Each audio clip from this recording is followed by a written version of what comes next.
Our joint event with SFHA on the 31st of October, which is called From Bedroom Tax to Universal Credit, does, as it says on the tin, two things. It looks ahead to what we need to be doing to prepare for universal credit in terms of financial capability, etc., but also takes a decent chunk of the programme looking at our experience so far with the bedroom tax. And within that review of what's happening with the bedroom tax, there are issues like looking at the experience of those local authorities that declared quite publicly no evictions policies.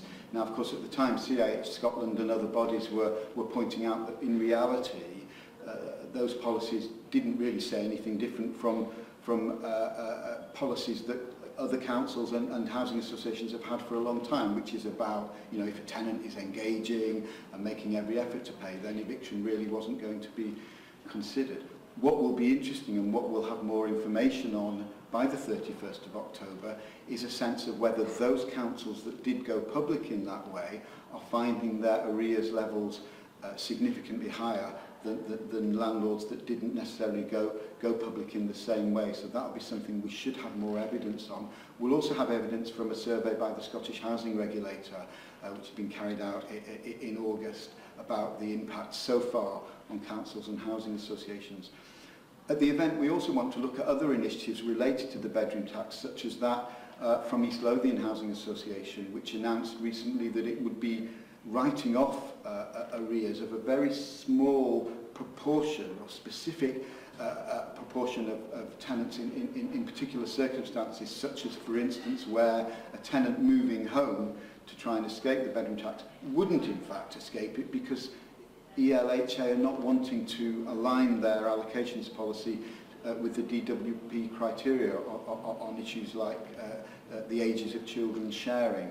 So that was a very carefully thought out policy, not affecting everyone on the bedroom tax, but a specific proportion of people. And that was sensibly and sensitively introduced by East Lothian, without necessarily the blaze of publicity we saw from some of the local authority sort of no evictions policies. So these are all examples of initiatives that we want to cover at the event. And there are so many other things happening all the time on bedroom tax, it's quite hard to keep up, but again, our event with SFHA seeks to do exactly that. The area of reclassifying or looking at the possibility of reclassifying property size is getting a lot of publicity in the trade press.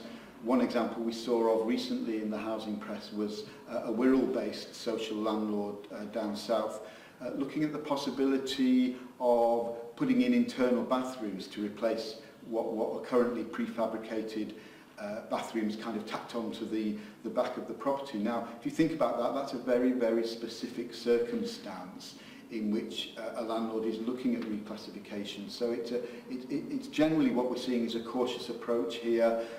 Landlords have to get the agreement of the local authority's revenues and benefits section, and the local authority in turn, of course, has to get the approval of the DWP. So this is very much a kind of, it might be right in specific circumstances, but it's something that our event, we're very much hoping to feature at our event, albeit there are not that many examples in Scotland, and some landlords that are looking at it are not necessarily keen to talk publicly at this stage about it.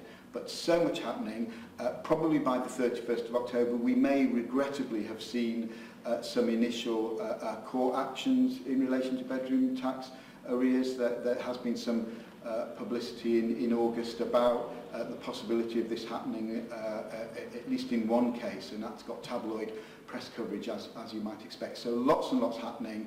We'll also be looking very much ahead to universal credit and what we can do to promote financial capability. The conference is called From Bedroom Tax to Universal Credit.